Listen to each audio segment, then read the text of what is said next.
السلام علیکم کلاس. آج ہم سبق امید کی خوشی کے جملوں کی تشریحات کریں گے.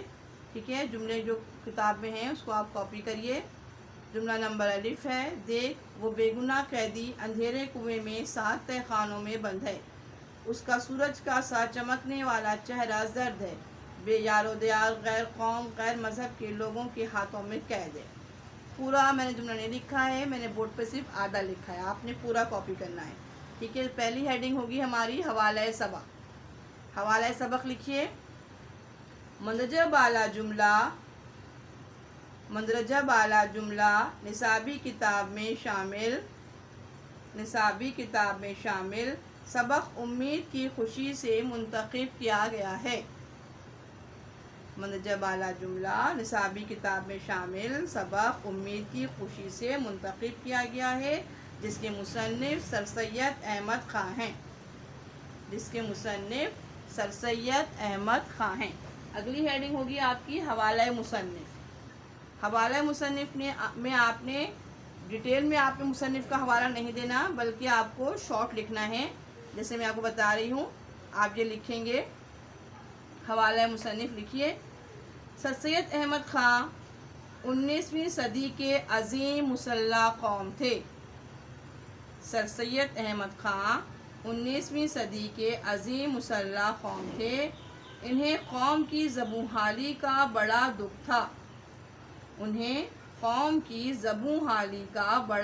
تھا. اس لیے انہوں نے علی گڑھ میں اسکول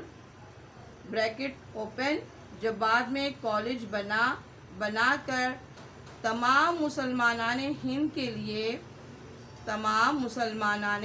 کے لیے ایک پلیٹ فارم دیا، جہاں مشترکہ کاوشوں سے تحریک آزادی کی ابتدا ہوئی. انہوں نے اپنی تحریروں سے قوم کو خواب غفلت سے بیدار کیا. ان کی تحریریں سادہ، رواں اور بامقصد ہیں. زیر مطالعہ مضمون امید کی خوشی، انورٹڈ کاما میں لکھیے گا. امید کی خوشی ایک اصلاحی مضمون ہے جس میں امید کی اہمیت کو اجاگر کیا گیا ہے. سر سید احمد خاں کو بے شمار خوبیوں کی وجہ سے ہی اردو نثر کا مورث اعلیٰ کہا جاتا ہے. یہ آپ نے حوالہ مصنف لکھا. اب آپ اگلی ہیڈنگ دیں گے تشریح بھی میں ڈکٹیٹ کروا رہی ہوں آپ کو. جملہ نمبر 1 کی تشریح لکھنا شروع کریے. سر سید احمد خاں نے اس جملے میں حضرت یوسف علیہ السلام کی مثال دیتے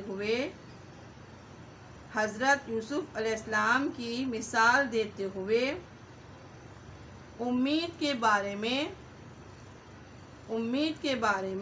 بتایا ہے کہ جب انہیں ان کے بھائیوں نے ایک کنویں میں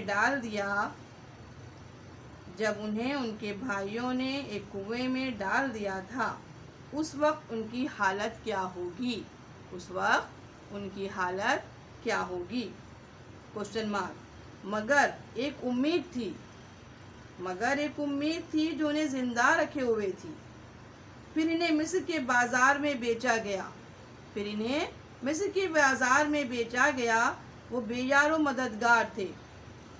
بے یار و مددگار کے کیا معنی ہیں؟ بے یار و مددگار کا مطلب ہے کسی نہ یار، مطلب کوئی دوست نہیں تھا، کوئی احباب نہیں تھا، کسی بھی قسم کی کوئی مدد نہیں تھی. چاہے پردیس میں جب انسان ہوتا ہے تو اس کے یار، احباب اور دوست نہیں ہوتے. ٹھیک ہے، تو بے یار و مددگار تھے. ایک غیر ملک میں تھے، پردیس میں تھے. اجنبی قوم کے درمیان قید تھے. انہیں بوڑھے باپ کا غم بھی تھا. مگر امید وہاں بھی موجود تھی. بے گناہ اور تنہا قید خانے کی اذیت برداشت کی.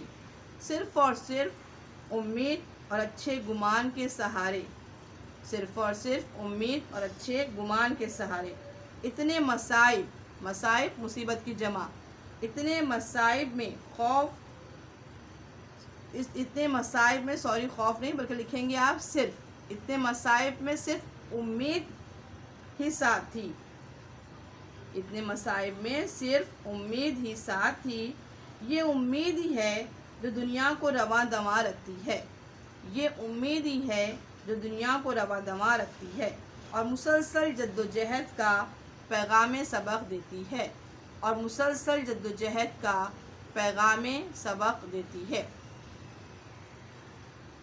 ٹھیک ہے، یہاں تک آپ نے لکھا۔ اب اگلا جو ہے آپ جملہ کاپی کریں گے، کاپی ڈاؤن کریے جملہ نمبر بے، جملہ نمبر بے کاپی ڈاؤن کریے۔ جملہ نمبر بے ہے، دیکھ نادان بے بس بچہ گہوارے میں سوتا ہے، دیکھ نادان بے بس بچہ گہوارے میں سوتا ہے، اس کی مصیبت زدہ ماں اپنے دھندے میں لگی ہوئی ہے، اس کی مصیبت زدہ ماں اپنے دھندے میں لگی ہوئی ہے، اور اس گہوارے کی ڈوری بھی ہلاتی جاتی ہے، اور اس گہوارے کی ڈوری بھی ہلاتی جاتی ہے، ہاتھ کام میں اور دل بچے میں ہے، ہاتھ کام میں اور دل بچے میں ہے۔ جملہ نمبر بے۔ اب ہر جملے میں آپ کو حوالہ سبق یا حوالہ مصنف نہیں لکھاؤں گی۔ جملہ نمبر الف میں نے آپ کو بتا دیا ہے کیسے آپ کو حوالہ سبق لکھنا ہے، کیسے آپ کو حوالہ مصنف لکھنا ہے، ٹھیک ہے۔ تو اب اس جملے کی ہم صرف ڈائریکٹ تشریح اسٹارٹ کر دیں گے، ٹھیک ہے۔ تو ہم تشریح کا آغاز کرتے ہیں۔ جملہ نمبر بے آپ نے کاپی ڈاؤن کر لیا ہے کتاب سے، میں نے پڑھ کے ہی بتا دیا آپ کو کون سا والا جملہ ہے، اور اب تشریح لکھیے۔ منظر بالا جملے میں سر سید احمد خان، مندرجہ بالا جملے میں سر سید احمد خان خاری سے مخاطب ہیں، خاری سے مخاطب ہیں اور کہتے ہیں کہ روزمرہ مشاہدے میں کتنی بار غریب، مصیبت زدہ، پریشان ماں کو تم نے دیکھا ہوگا، روزمرہ مشاہدے میں کتنی بار غریب، مصیبت زدہ، پریشان ماں کو تم نے دیکھا ہوگا، جو کام کاج میں مصروف ہوتے ہوئے بھی اس پنگوڑے کی ڈوری ہلاتی جاتی ہے، اس پنگوڑے کی ڈوری ہلاتی جاتی ہے۔ پنگوڑا کسے کہتے ہیں بچوں؟ پنگوڑا جھولے کو کہتے ہیں، ٹھیک ہے۔ اس پنگوڑے کی ڈوری ہلاتی جاتی ہے جس میں اس کا بچہ لیٹا ہوا ہے، وہ اپنی مصیبت اور مصروفیت کے دوران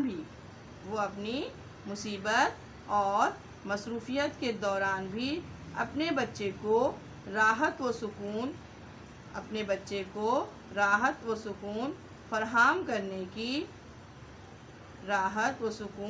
فراہم کرنے کی کوشش کرتی ہے۔ اس کے ہاتھ روزمرہ کے کام کاج میں مصروف ہوتے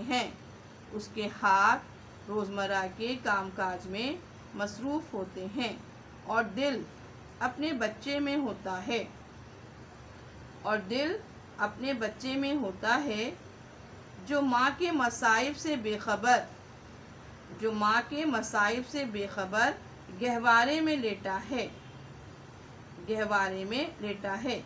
امید اور اس کی خوشی نے دونوں کے دلوں کو جوڑ رکھا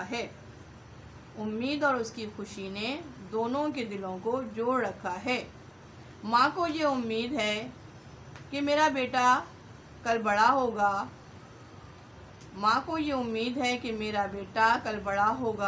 اور مجھے آرام اور سکون پہنچائے گا۔ آج وہ ہر طرح کی مصیبت صرف اور صرف اس امید پر برداشت کر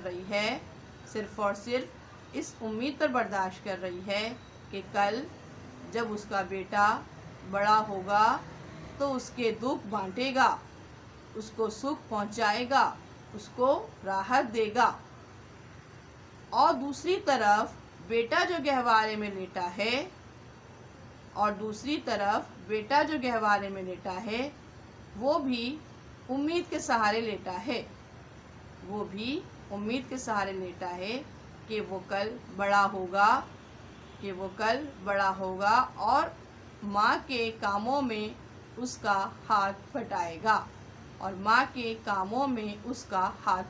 گا، لہٰذا امید ہمیں مسلسل جدوجہد کا سبق دیتی ہے۔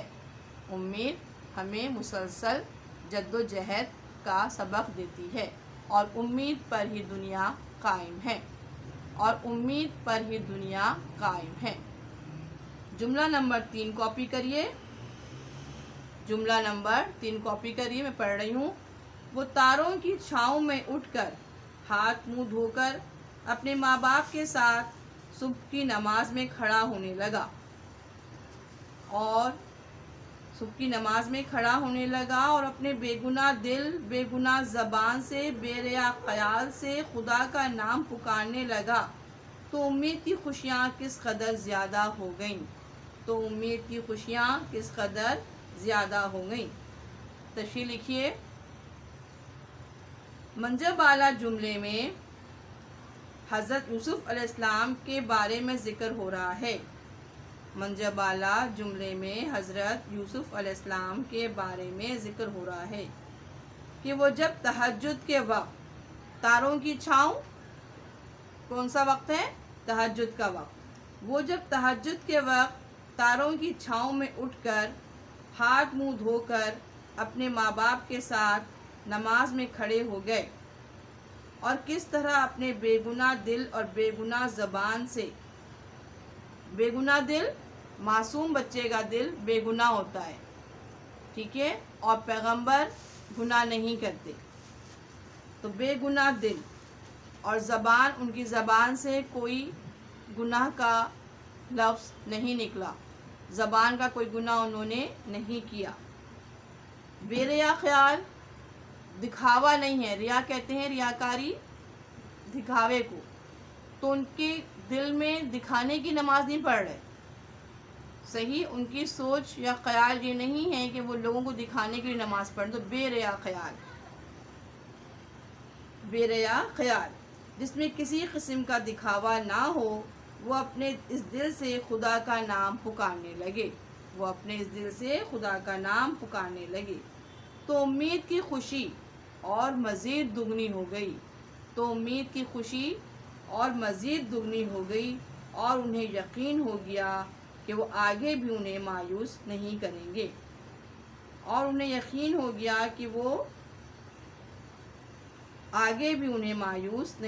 گے، وہ ہمیشہ اپنی امیدیں وابستہ ہی رکھیں گے، کیونکہ امید اپنے آپ سے ہی ایک خوشی محسوس